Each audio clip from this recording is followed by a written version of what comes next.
Vocês estão me ouvindo bem? É porque eu não consigo falar muito alto. Tá de boa? Só 1, 2, 3, tá tranquilo? Então, amém. Mateuzinho, pode abaixar aí, ficou bom. Mateuzinho, nosso trato. Queridos, para quem não me conhece, o meu nome é Éder e é motivo de muita honra, né? Estar aqui servindo ao Senhor. Eu não vou mentir para vocês que eu estou miudinho aqui em cima, porque para mim isso aqui é a maior responsabilidade que existe, né? Eu mexo com empresas e mexo com gente, mexo com fechar negócio e outras coisas mais, mas nada se compara a isso aqui. Já começou os rios de água viva. Obrigado, pastor. A responsabilidade de você ser um sacerdote, e não é só aqui, né? O interessante é que o sacerdócio, ele se inicia lá na sua casa. Quem aqui é pai de família? Pai de família. Você é responsável pela sua casa. Eu sou responsável pela minha casa. Não estou desmerecendo as mulheres de forma nenhuma, são nossas companheiras, né? A minha esposa está aqui, ela é minha companheira, ela é minha amiga, a gente conversa a respeito de tudo, a gente divide tudo. Então, assim, nós funcionamos como equipe, né? Só que eu me sinto na responsabilidade de proteger ela. Eu acho que isso é um negócio, não vou dizer intuitivo, mas eu vou dizer que isso é inato. Eu acho que isso está no seu DNA quando Deus te fez. E a esposa tem um papel maravilhoso, né? Porque a Bíblia diz que a mulher sábia, ela edifica o lar dela. Hoje eu até brinquei com a minha esposa, porque eu estava, como sempre, né? A pastora Joana trabalha comigo, ela está aqui, não vai deixar eu falar nenhuma inverdade. Mas hoje eu estava lá naquele tropelo de novo, né? Cuspindo maribondo como sempre, engolindo abelhas e o bicho pegando. E ela veio e trouxe um chazinho para mim, né? E eu na hora eu estava ali que eu falei, quase que peguei aquilo e joguei no chão, né? Tadinha. E ela olhou assim para mim, né? Eu falei, ô Jesus. Falei, meu amor, obrigado, eu te amo, tá? Porque ela foi inteligente. Eu até brinquei com ela, falei assim, você precisa me ler. Porque tem dias que eu tô à flor da pele, né? A gente é ser humano, né, pastor? Então a gente passa por muitas coisas na vida que nos experimentam, né? Todos os dias somos experimentados. Principalmente nós que somos cristãos. A gente vive na contramão da vida, né? Porque a matemática do Deus que nós servimos, ela é totalmente diferenciada. E ela é uma matemática que às vezes nos testa ao limite, né? E o interessante é que o livro de Provérbios fala que nenhum homem ou mulher vai receber louvor antes de ser provado pelo Senhor. E o critério dele é fogo. Então pensa isso, todas as vezes que você estiver próximo a receber uma bênção, Deus vai te provar antes. Por quê? Porque Ele cuida. Isso aí nada mais é do que cuidado, irmã Cida. Quantas e quantas pessoas nós não conhecemos que perderam a bênção por recebê-la, né? Pediu tanto uma bênção, a bênção veio e essa bênção tirou a pessoa dos projetos, dos sonhos, né? Hoje eu quero falar para vocês... não teve títulozinho?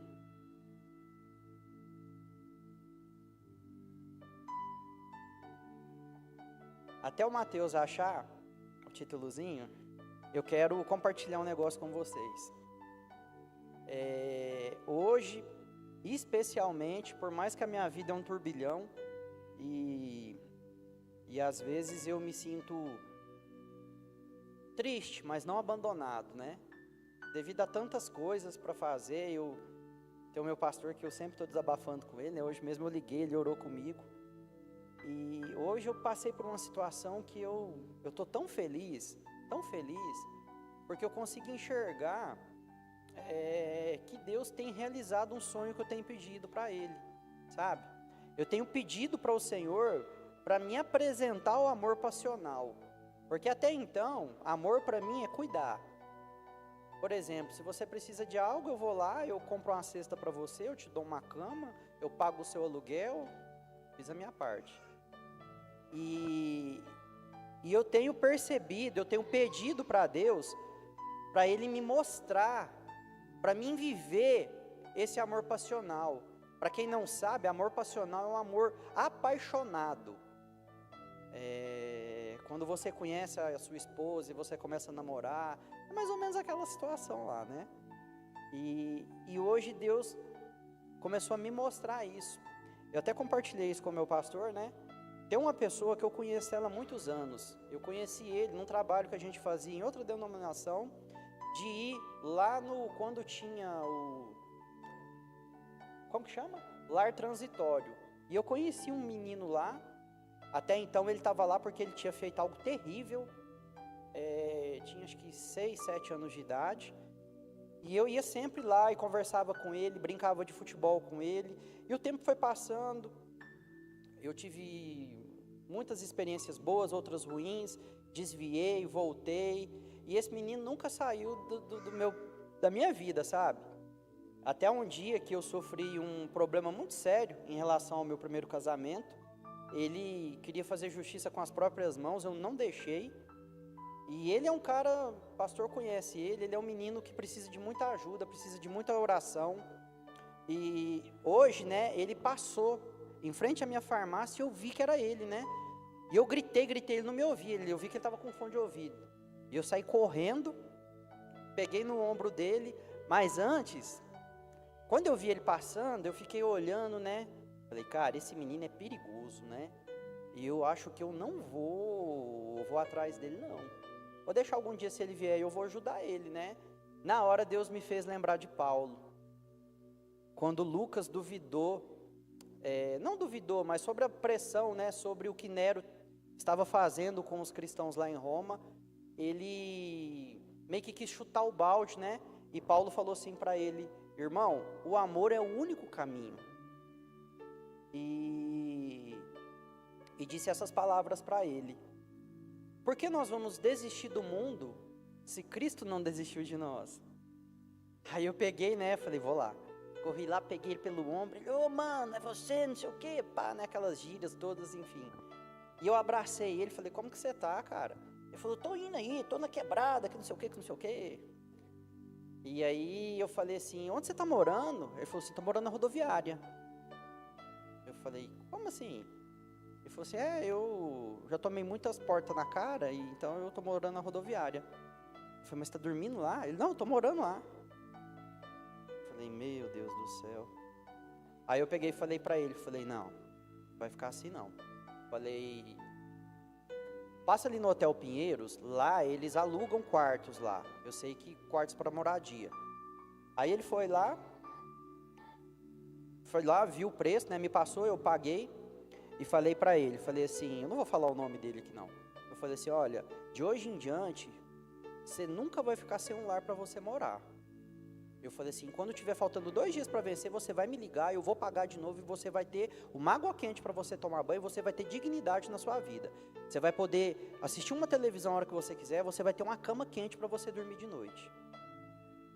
E para mim isso foi a coisa mais maravilhosa que aconteceu na minha vida. Pelo fato de que eu sei que Deus vai me retribuir, porque Deus age dessa forma? Não. Eu falo em questão de finanças, né? Mas aí passou um pouco, Deus já me retribuiu. O que aconteceu? Uma família que eu amo demais, que eu tenho convívio, e eles já estão há 2 anos sem congregar em lugar nenhum, né? E eu já convidei para a célula. Cara, a esposa do meu amigo, ela mandou um texto, eu até repliquei algumas coisas para o meu pastor, falou assim, nossa, a gente ama demais vocês são famílias, e eu decidi que nós vamos para a sua célula, e a gente ama o pastor Nilton, ama a pastora Alessandra, a pastora Neila, a pastora Joana, falou assim, a gente quer congregar com vocês, e de quebra eu vou levar um casal amigo nosso, sabe? Quando eu vi aquele texto, eu não me contive, eu quase chorei. e agradeci muito a Deus. Por quê? Porque a recompensa veio. Então, queridos, por mais que eu sei que não é fácil, mas eu vou fazer aqui as palavras de Paulo, as minhas palavras. O amor é o único caminho. Sei que não é fácil, sei que essa vida não é fácil. Sábado a gente vai estar lá no Taninho. A gente vai passar situações lá que vão ser desagradáveis, vocês podem ter certeza absoluta. Mas o amor é o único caminho. Por que nós vamos desistir dele, Cida, se Jesus não desistiu de nós? Então, todas as vezes que surgiu um empecilho na sua vida e você não suportar o seu próximo, lembre-se que se Jesus não nos recusou, por que nós vamos recusar ele? E Paulo termina brilhantemente dizendo que a nossa luta não é contra sangue e carne, é contra os demônios, esses demônios malditos, que pegam as pessoas, destroem as pessoas. Hoje a minha esposa me mostrou uns negócios ali, um padrasto estuprou uma criança aqui na cidade, de 10 ou 9 anos de idade. Outro bateu tanto na esposa que quebrou tudo a cara dela, queria pôr fogo e matar. Então, queridos, a gente está vivendo um momento em que o amor, de fato, está esfriando. Mas aí, quem conhece esse amor? Somos nós, porque Cristo nos amou primeiro. E se nós não amarmos uns aos outros, o que nós estamos fazendo aqui? Querido, o amor é o único caminho. Se a gente não aprender esse amor passional, e graças a Deus, Deus tem me dado a oportunidade de aprender isso, nós não vamos subir não. Esquece. A palavra fala que Deus é amor. Deus é amor. Então, se você não ama o seu próximo, você nem conhece a Deus, porque Deus é amor. Olha o quão é profundo isso. Vocês já pararam para pensar que se você não amar o seu próximo, você não ama a Deus, porque Ele é amor. A definição de Deus é amor. Amém? Não rolou o título. Enfim, mas eu vou falar aqui. Pode deixar, Mateus. Eu queria compartilhar com vocês, tá? Tenham paciência comigo, porque eu falo mole assim mesmo. Deixa eu pegar meu notebook aqui. Que faz do pregador, né? Eu acho que é por isso que o pastor não me chama muitas vezes, né? Amém. Queridos, hoje o tema do que o Senhor pediu para me falar para vocês é bem assim, ó, é muito simples. Os 3 evangelhos. Aí você vai falar assim, Mateus, Marcos, Lucas e João. Não são 4? Não tem nada a ver com esses evangelhos, tá? 3 formas de evangelho que tem na Bíblia Sagrada, que são diferentes e eu quero mostrar para vocês. Primeiro, o evangelho do reino. Segundo, o evangelho da graça de nosso Senhor Jesus Cristo. Às vezes a gente nunca parou para olhar, né? E terceiro, o maravilhoso, o lindo e o poderoso evangelho eterno. Que para mim, meu Deus, todos são maravilhosos, mas esse... Só que eu não vou aqui pontuar acerca de diferenças deles, eu quero contar para vocês como que isso surgiu, por que isso surgiu. Eu vou mostrar para vocês que, na verdade, no coração de Deus, é claro, né? Quem sou eu para querer mencionar o que está no coração daquele que é poderoso? Mas, enfim, o que o Espírito Santo colocou na minha mente, no meu coração, para passar para você, que era para existir somente o evangelho do reino, pastora. O evangelho do nosso Senhor Jesus Cristo, o evangelho eterno, nem era para ter existido. Foram adendos, foram colocados para que se voltasse a uma situação original, né? Abra sua Bíblia comigo, Mateus, capítulo 24. Eu vou ler ele do 1 ao 14, eu ia ler só o 14, mas eu vou ler do 1 ao 14 para vocês entenderem.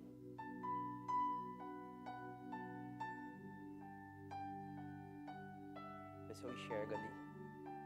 Enxergo. Jesus saiu do templo e, enquanto caminhava, seus discípulos aproximaram-se dele para lhe mostrar as construções do templo. Vocês estão vendo tudo isto? Perguntou ele. Eu garanto que não ficará aqui pedra sobre pedra, serão todas derrubadas. Tendo Jesus se assentado no Monte das Oliveiras, os discípulos dirigiram-se a ele e em particular disseram: Dize-nos, quando acontecerão estas coisas? E qual será o sinal da tua vinda e do fim dos tempos? Para só um pouquinho, Mateus. Queridos, eu não vou pregar a respeito disso aqui, porque o pastor pregou isso aqui domingo. Os sinais, as profecias bíblicas se cumprindo. Então já não é segredo para ninguém que, matematicamente dizendo, numa forma espiritual, acreditamos que até 2028 ele volte. Ah, baseado em quê? Na sua palavra? Não, baseado na Bíblia. Salmo 90, versículo 10. Depois você lê lá. Baseado nesse estudo, existe uma grande possibilidade dele voltar até 2028. A Bíblia não crava horas e datas, mas a Bíblia crava gerações. Então não passará essa geração, pelo tudo aquilo que a Bíblia nos ensina, ok? Se você tiver dúvidas, vai lá, Salmo capítulo 90, Salmo 90, versículo 10, beleza? Prossiga, Mateuzinho. Jesus respondeu: cuidado que ninguém os engane. Pois muitos virão em meu nome, eu sou o Cristo, e enganarão a muitos. Vocês ouvirão falar de guerras e rumores de guerras, mas não tenham medo, é necessário que tais coisas aconteçam, mas ainda não é o fim. Nação se levantará contra nação, reino contra reino, haverá fomes, terremotos em vários lugares. Tudo isso será início de dores. Para, Mateus. Queridos, nós já estamos vivendo o início de dores, ok? O livro do Apocalipse, quando ele entra no versículo 6 e no versículo 7, 6 e 7, primeira fase da grande tribulação, se eu não me engano é o sétimo quadro, é o sexto ou sétimo quadro. Ali fala, já foi o arrebatamento e começa o quebra-pau aqui nessa terra, né?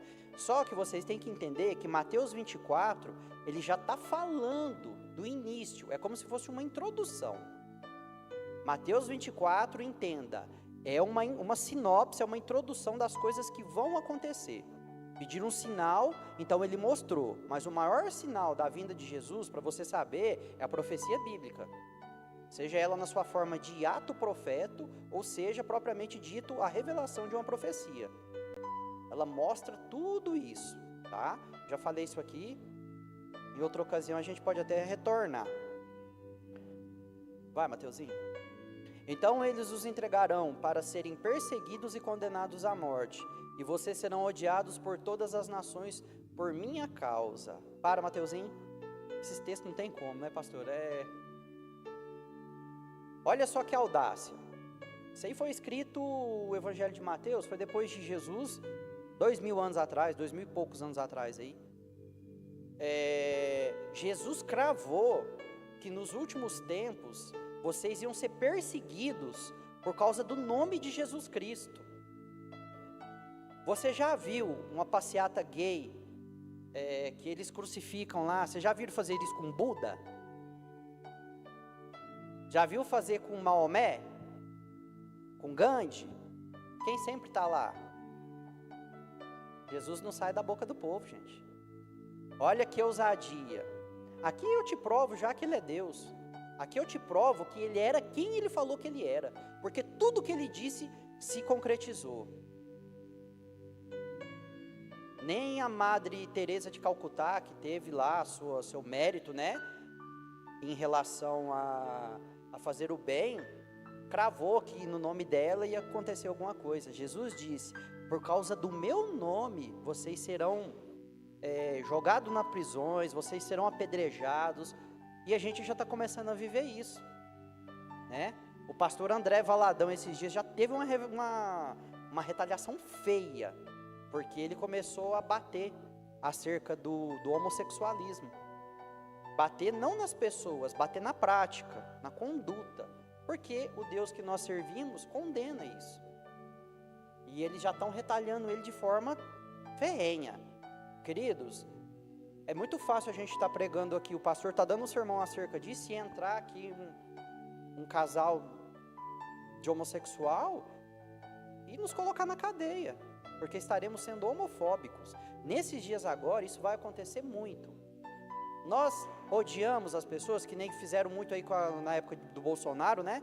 Falavam que era a política do ódio, que não sei o que.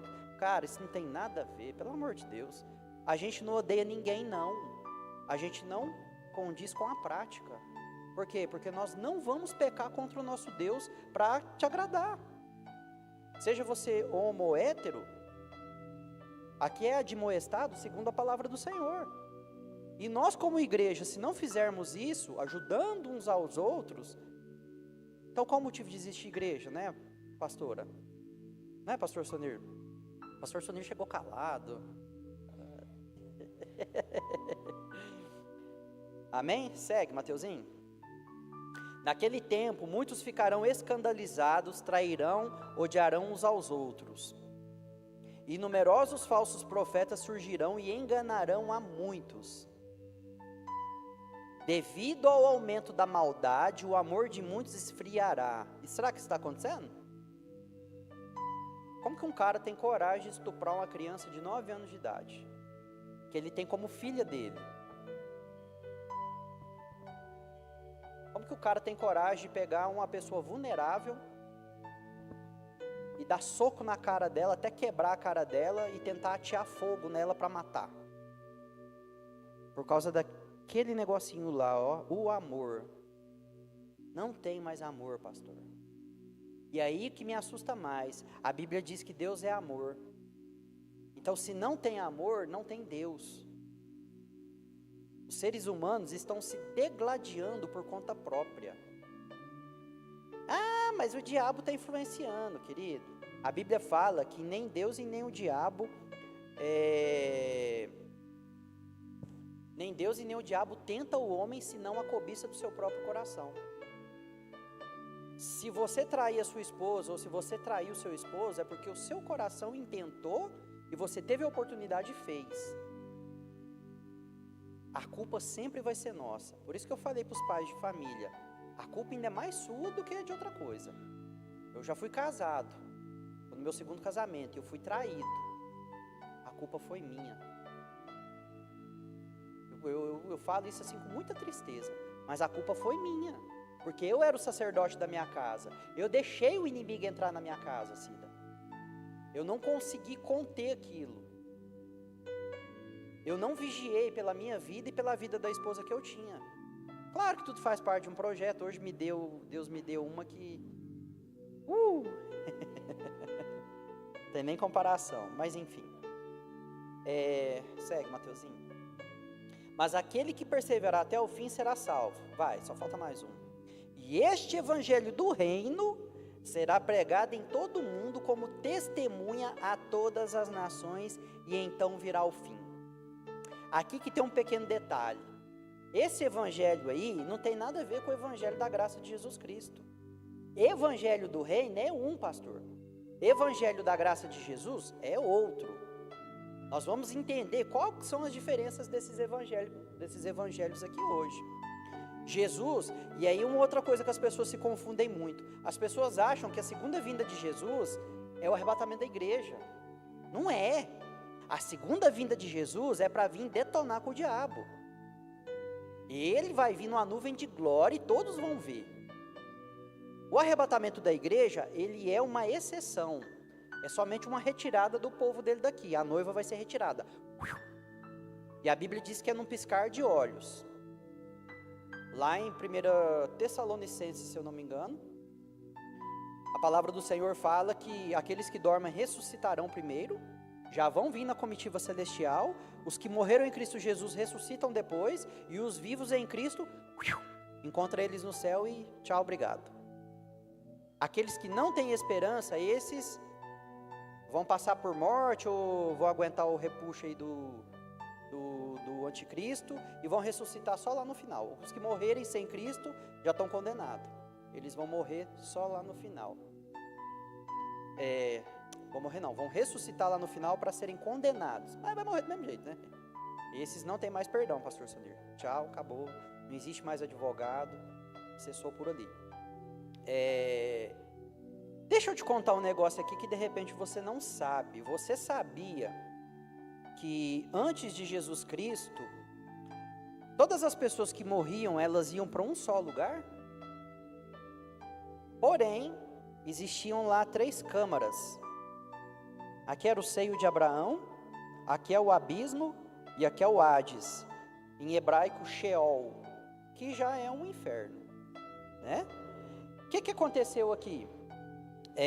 Não vou contar agora, mas eu quero que você entenda isso, ponha na sua mente, que quando no Antigo Testamento, antes de Jesus voltar, as pessoas iam para esse lugar, todas elas. Aqueles que morriam em Davi foi, Abraão foi, enfim, esses caras foram. Os únicos que não foram, alguém sabe os únicos que não foram? Essa é fácil.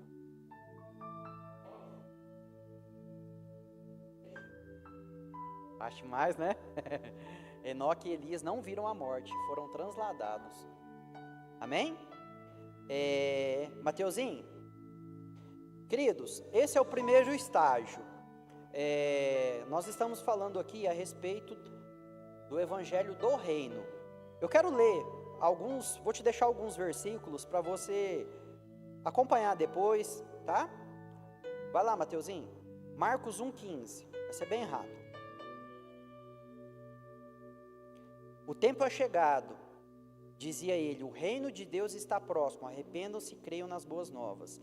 João 3,3, Evangelho.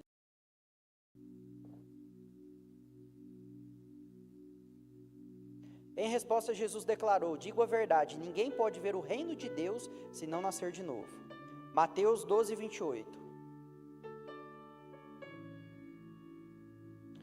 Mas se é pelo Espírito de Deus que eu expulso demônios, então chegou a vocês o reino de Deus.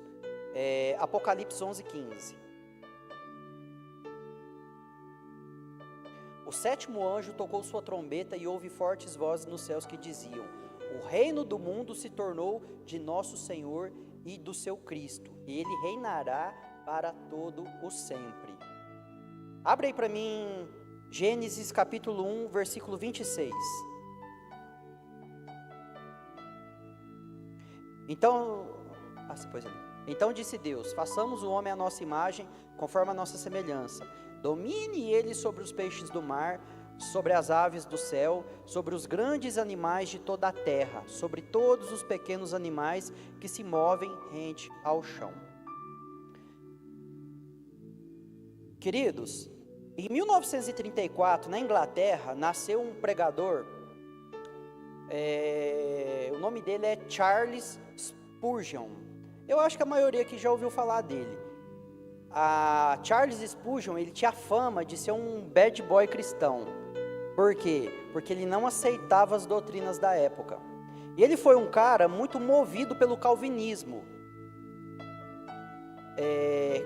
O Calvino foi um dos caras que influenciou ele. Ele com 22 anos, ele já tinha o seu próprio ministério. A igreja dele, pastor, tinha 5.000 pessoas. Ele tinha 22 anos, porque a mensagem dele era uma mensagem rígida. Era uma mensagem que ia na contramão de tudo o que acontecia. Charles Spurgeon morreu... Deixa eu só ver aqui... Morreu em 1892, ele viveu 57 anos.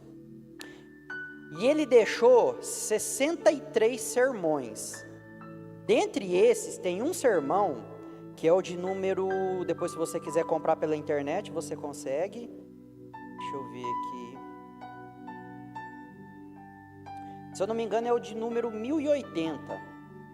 Depois eu posso até tirar a dúvida para você. Lá ele fala a respeito de um negócio chamado predestinação.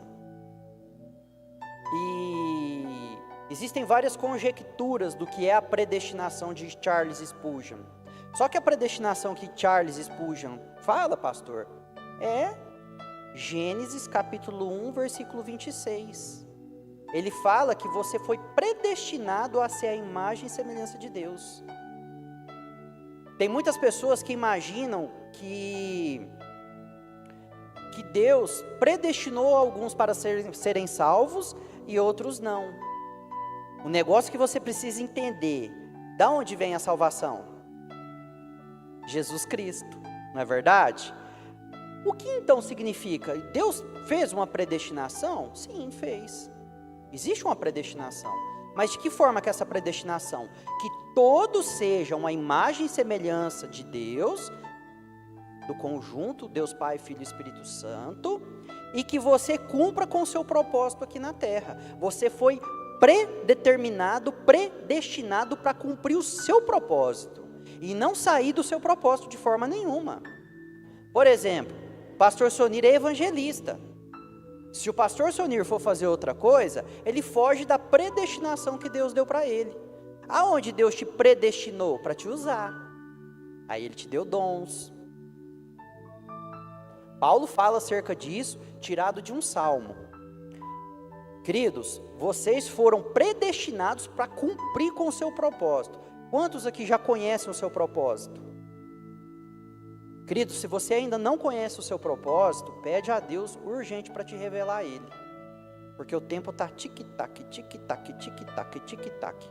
E se você fizer um negócio que estiver fora daquilo que Deus te mandou, cai lá em 1 Coríntios, né, pastor? Feno, palha, bababá, motivação errada da sua obra. Tem que tomar cuidado, você perde galardão. Vocês estão me entendendo até agora? Então, do que se baseia o Evangelho do Reino? O Evangelho do Reino se baseia em Gênesis, capítulo 1, versículo 26. Se baseia em um homem no projeto original. Por isso que eu ousei dizer para vocês que não era para ter existido o Evangelho segundo Cristo, e não era para ter existido o Evangelho eterno. Por quê, Cida? Porque o Evangelho do Reino já é o Evangelho final. Ele é o evangelho que nós temos que viver. É um evangelho de total obediência ao nosso Senhor Jesus Cristo, ao nosso Deus. Quando Deus criou Adão, Deus deu várias ordens para ele, estabeleceu o evangelho do reino ali. Mas aí o que o Adão fez? Acho que não demorou nem uma semana, ele já foi lá, já pecou e já amaldiçoou todo mundo, né?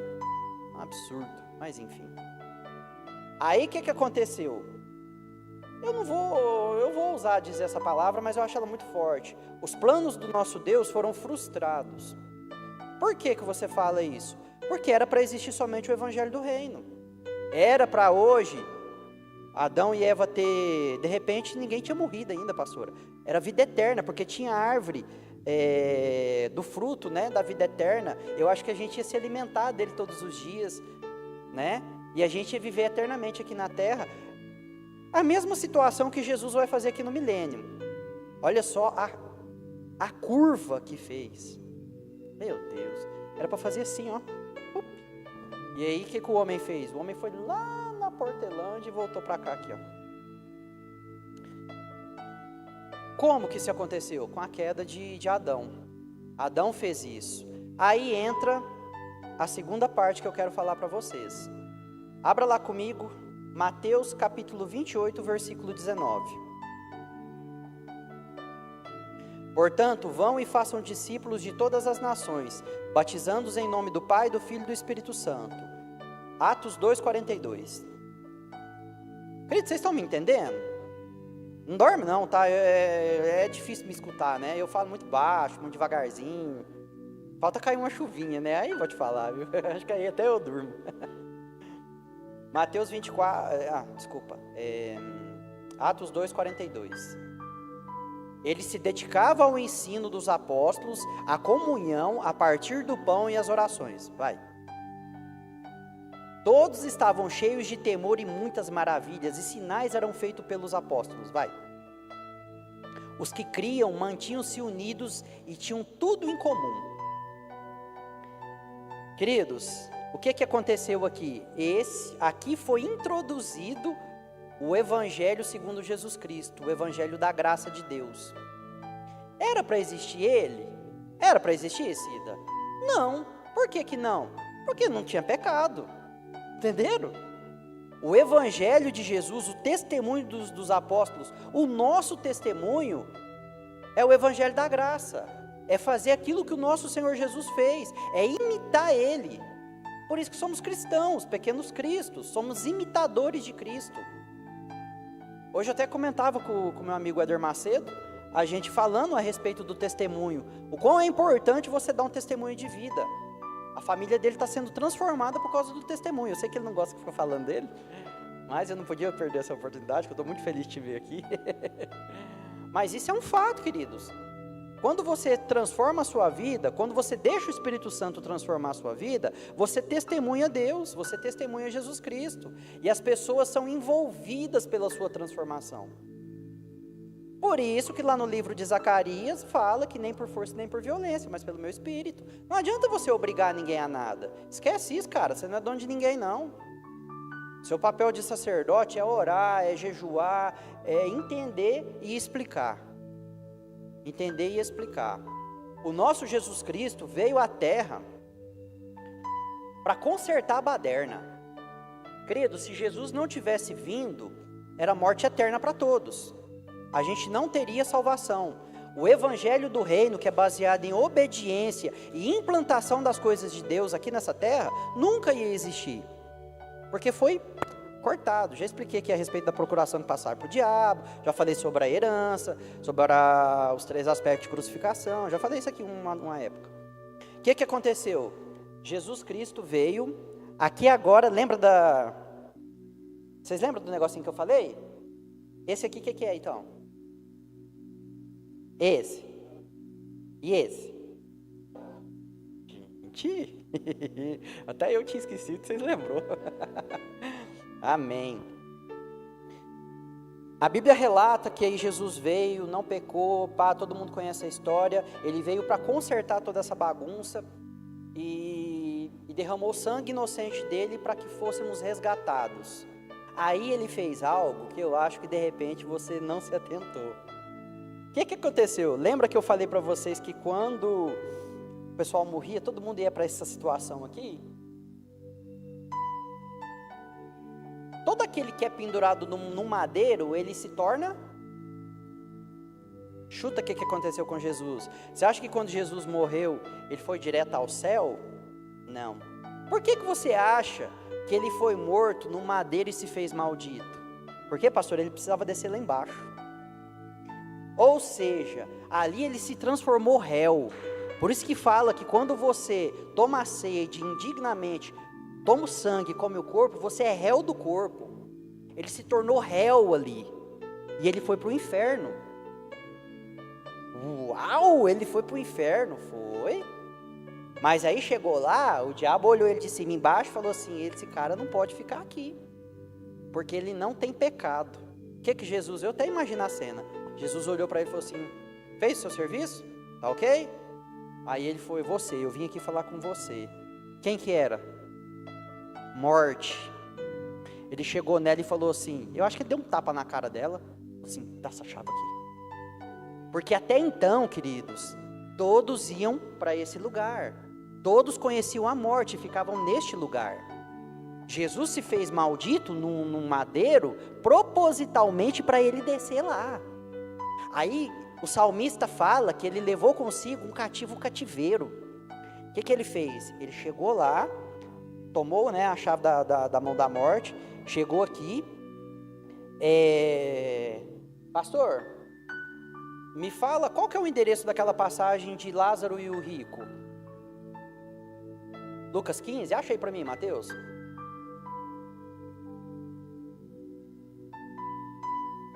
Esse pintou agora. Aí eu não lembro de cabeça.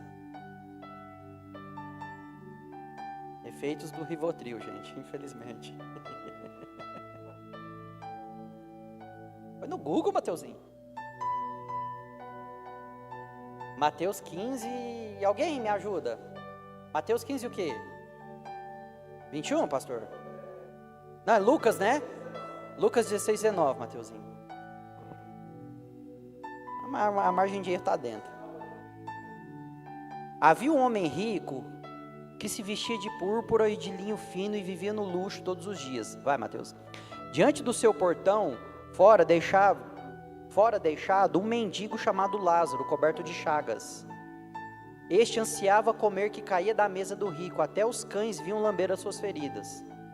Chegou o dia em que o mendigo morreu e os anjos levaram para junto de Abraão.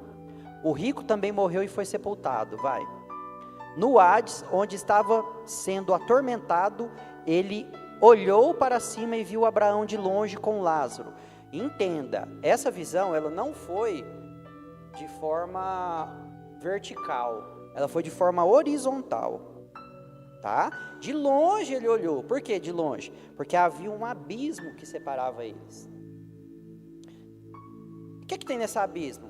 Nada de especial. Tem os 4 piores demônios que estão acorrentados, os demônios do dilúvio e os demônios que precipitaram da manada de porco, todos os demônios que estão lá aprisionados, que são... Lá em Apocalipse fala de alguns deles que vão ser soltos de lá para matar 1/3 da população da terra. Então é uns caras diferentes. Não vamos cruzar com eles não, em nome de Jesus. No Hades, onde estava sendo atormentado, ele olhou para cima e viu Abraão de longe com Lázaro ao seu lado. Vai.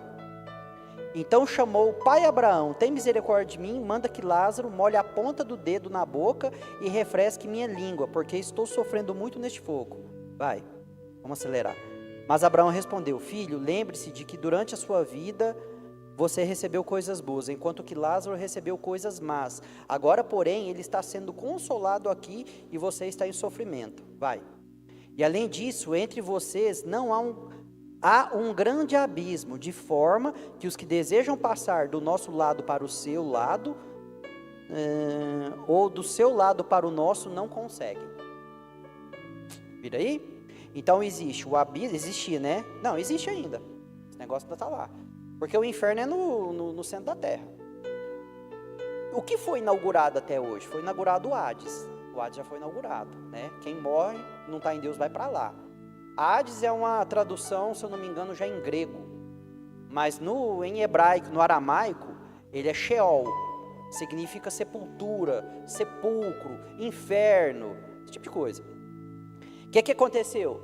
O salmista disse que Jesus levou consigo um cativeiro. Então ele foi lá, pegou a chave da mão, dá isso aqui. Foi lá e abriu. Quem que estava lá? Só cara bom. Estava Eliseu, estava Abraão, estava Davi, estava Jacó, estava Ezequiel, estava Esdras, estava Esther, estava essa galera. Ele foi lá e abriu. Vamos embora. Partiu dali. Então, se você tiver se Deus te der essa maravilhosa visão de te levar lá, você vai ver que provavelmente as portas lá estão abertas, porque já não vão mais para lá. Aqueles que dormem em Cristo já vão para outro lugar, um lugar de transformação, esperando o grande dia. Ficou claro esse negócio aí?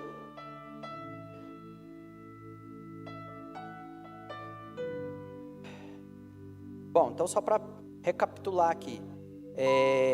O Evangelho do Reino. O Evangelho do Reino é o Evangelho de imagem e semelhança. Era o primeiro Evangelho, o primeiro estágio. O que aconteceu? O homem veio e deturpou tudo, como sempre, né?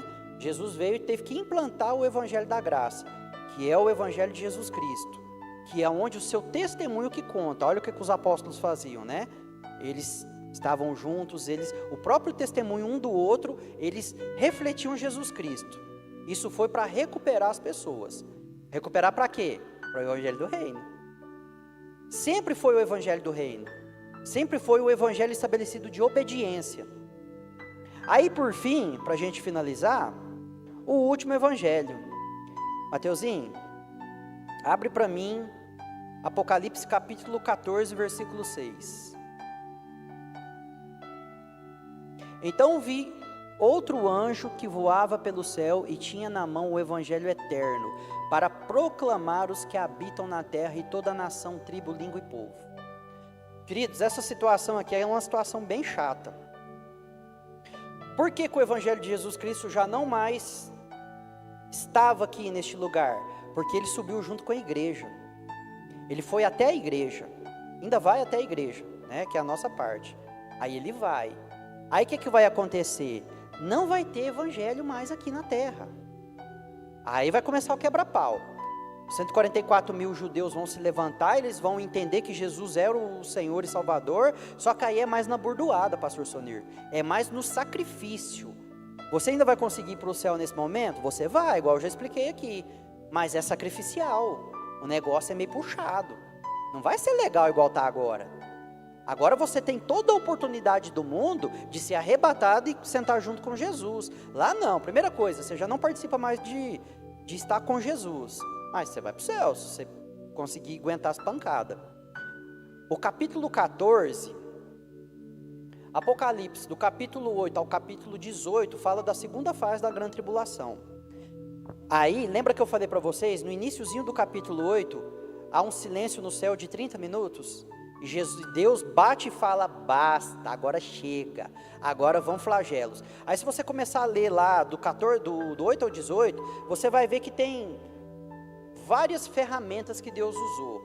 Ele usou trovões, usou um monte de coisa. O que aconteceu? O próprio Deus flagelou a terra. Até então, na primeira fase da grande tribulação, você estava sofrendo os danos do homem mesmo um contra o outro, que já está normal, né? Princípio de dores, e a ação dos demônios. Depois disso, não. Depois é Deus. Deus entra na parada, aí a brincadeira fica muito séria. Pastor, a brincadeira ficou tão séria, porque não tinha mais Espírito Santo, não tinha Evangelho de Jesus Cristo, não tinha mais igreja na terra. O que aconteceu? Foi necessário, se completou o número daqueles que estavam esperando para ser mortos, ou seja, a última galera, liderada pelos 144 mil judeus, foram mortos. Então se completou o número. Aí o que aconteceu? Não tinha mais nem essa galera para dar um caminho, dar um norte. O negócio ficou tão sério, tão sério. Olha como que Deus é. Como que Deus é bom, gente. Ele mandou os anjos com o evangelho eterno. É a última etapa, o evangelho eterno. Porque Ele não quer que ninguém se perca. Ele ainda deu mais uma oportunidade. Como que pode? Ele ainda deu mais uma oportunidade. Entenderam como que funciona? E o negócio ficou muito sério. Por quê? Porque a primeira parada que vai acontecer é um terremoto de magnitude tão grande, que a Bíblia fala que até os montes vão ficar nivelados na terra. Você só vai conseguir comprar e vender com a marca da besta. Você simplesmente não vai existir mais se você não tiver essa marca. E se você se deixar marcar, você já está condenado. Queridos, a situação aqui vai ficar caótica ao extremo. Ah, mas como que eu vou saber disso? Meu Deus, meu Deus. Gente, princípio de dores, já está acontecendo. Você não despertou ainda não? Esse negócio é bem complicado. Eu adoro fazer essa continha, eu vou fazer ela de novo. Lembra que Deus curou 10 leprosos? A lepra na Bíblia fala de pecado. Ou seja, Jesus purificou os 10, concorda comigo? Quando uma pessoa ela é convencida do pecado, e ela é perdoada, o que acontece com ela, pastor? Ela vem para a igreja. Concorda comigo? Ela vem para a igreja. Ela fica como um membro da igreja. Aí, o que a Bíblia diz lá? Lá fala que somente um voltou para Jesus, para agradecer, para ficar com Ele. Então, imagina comigo, 10%. Então, de todas as pessoas que vêm para a igreja, somente 10% se aproximam do Mestre, para agradecer, para estar com Ele. Aí agora fica um pouco pior. Por quê? Porque quando você vê Mateus 25, quando você vê todas as fases em que o noivo chega e leva a igreja, por exemplo, ele fala de estavam 2 no monte, foi levado um, outro ficou. Eram 10 virgens, subiu 5 e ficou 5. Então a gente sempre fala de 50%, né, pastor? Então imagina comigo, de todos aqueles que vêm para a igreja, eu sou crente, eu sou religioso e papá, 10% se aproximam do mestre, voltam. E desses 10%, somente a metade vai subir. Somente a metade vai subir. Você está inventando? Não, gente, pelo amor de Deus, lê Bíblia.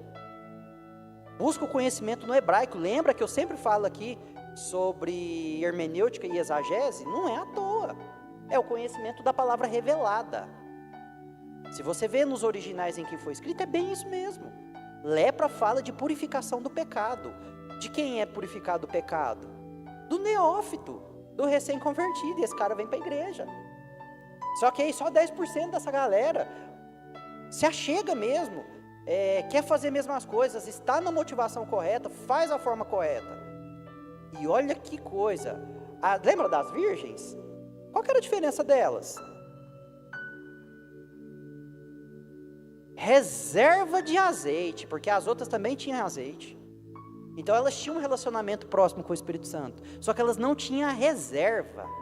Não subiram, não entraram, pastor Sonir. Ou seja, ali está falando do arrebatamento, né? Não estou dizendo que não vão entrar no céu, mas ficaram de fora.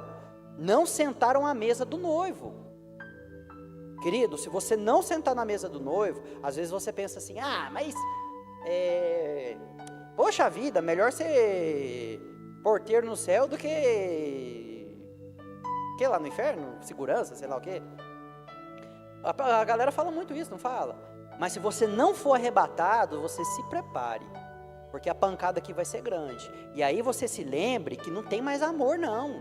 O negócio é na pancada, é você não deixar marcar, é você brigar. Se brincar vai ter que estapear demônio aqui, para não deixar te marcar. E, gente, vai morrer meio massacradinho, viu? Não vou mentir para vocês não.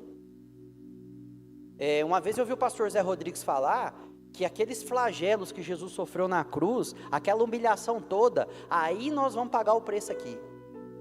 Até então ele pagou o preço, mas aí você não quis receber esse preço, então chuta, aí você mesmo vai pagar, se quiser ser salvo. Não quiser também, ele lavou as mãos dele, mas ele ama tanto, que ainda tem o evangelho eterno, como que pode? Mas como que eu vou saber que existe esse evangelho eterno mesmo? Gente, olha para essa natureza maravilhosa.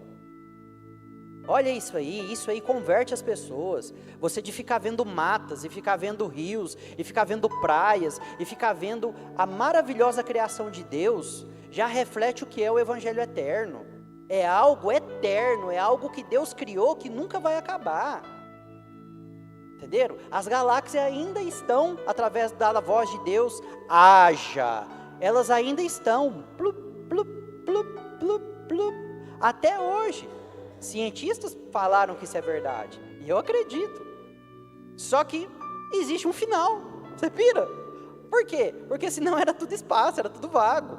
É igual você pegar uma lanterna e iluminar aqui, ó. Você vai ver o reflexo dela. Se você está vendo luz, é porque chegou numa parede, entendeu? Senão era simplesmente o vazio, não tinha nada. Querido, é muito sério isso, tá? Eu fiz questão, eu aprendi isso e quis compartilhar com vocês nessa noite. Às vezes a gente acha que é um rodapézinho de Bíblia, né? Mas são coisas diferentes. Então não cai nessa de que enquanto todo mundo ouvir falar aí Jesus vem. Cuidado, ali é evangelho do reino. Significa os termos da obediência. Já tem muitos lugares que tem isso. Você tem que ficar muito antenado. Por quê? Porque Jesus está de fato às portas. Amém? Então Deus abençoe você. Espero que você tenha entendido a mensagem. Era isso que eu queria passar para vocês. Falar acerca dessas diferenças e deixar aqui um alerta. Cuidado, se você não for arrebatado, você vai enfrentar um quadro catastrófico aqui. De cataclismas climáticos, a demônios, a esses anjos caídos que estão lá nesse abismo. Beleza? Não queiram passar por isso. Amém?